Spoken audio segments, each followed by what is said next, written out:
It's the Real News Network. I'm Sharmini Pires coming to you from Baltimore. NATO launched a 10-day-long military exercise in Poland on Monday. The exercise, code-named the Anaconda 16, involves 31,000 NATO troops from 24 participating nations, with the U.S. providing the largest number of military personnel and the dollars, since the U.S. currently assumes roughly 73% of NATO's annual budget. Relations between NATO and Russia have been tense since Russia's annexation of Crimea in 2014 and its support for separatists in eastern Ukraine. Joining us to discuss all of this is Richard Sakwa. He is a professor of Russian and European politics at the University of Kent in the UK. His latest book is Frontline: Ukraine's Crisis in the Borderlands. Thank you so much for joining us today. My pleasure. So, Professor, this is one of NATO's biggest exercises in Eastern Europe since the Cold War. What is the U.S. NATO objectives in the Baltic area at this time? Basically, it's what they call a reassurance. The idea is that Russia has become a more assertive power, and the idea is that countries in the Baltic and in Poland and some of the other Central European countries need to be assured that the United States and NATO, as a collective defense alliance, would come to their defense in case of an attack. So you may have heard that there's been much discussion that the Baltic republics, in particular Latvia, is under threat. So the idea is that by demonstrating a common will, a common purpose, and above all, the commitment of the United States to the defense of the NATO alliance, that Russia would be put off from undertaking what they argue is more aggressive actions. Now, the U.S.-led NATO buildup on land, sea, and around the Russian borders, accompanied by the activation of, in May, 2016, this year, a missile defense installation as well in the region. All of this is perceived as a threat to the very existence of Russia as a sovereign state. The Russian foreign minister himself said that Russia is not very pleased with the NATO's military infrastructure moving into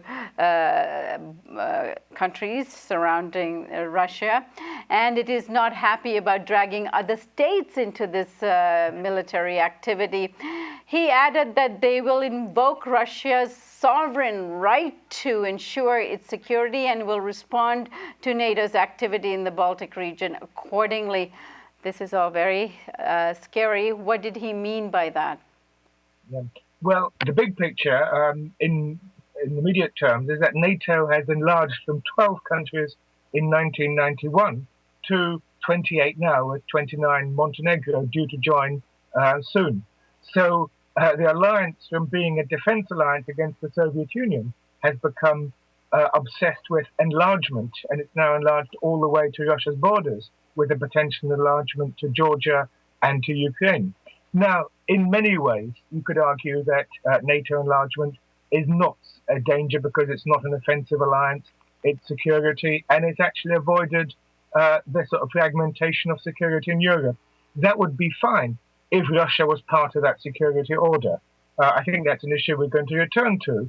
What Russia is doing, of course, in response is a whole stack of things. Since 2008, it has been moving its army to a brigade structure. In the last few months, it has shifted to the establishment of 3 major defensive division, that is, army-sized units on what is its western front. And in fact, all along the border, from the Baltic all the way down to the Black Sea, Russia is now establishing new military bases, re-establishing a whole network of communications, and so on. Also, the second response is the development of nuclear, or modernizing its nuclear forces. For example, some short-range missiles, Iskander, and everything else, and strengthening its defenses against what it genuinely fears is the possibility of a sneak first strike attack. I don't think there's any possibility of it, but military planners have to plan for the worst. And at the moment, Russia does feel existentially threatened.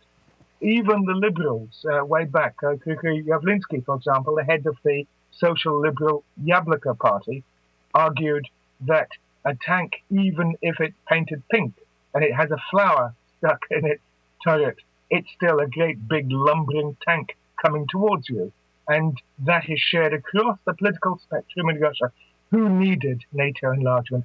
Who ultimately is it against? That's their fare. Of course, the West would say it's a common security, it's for piracy, all sorts of other elements.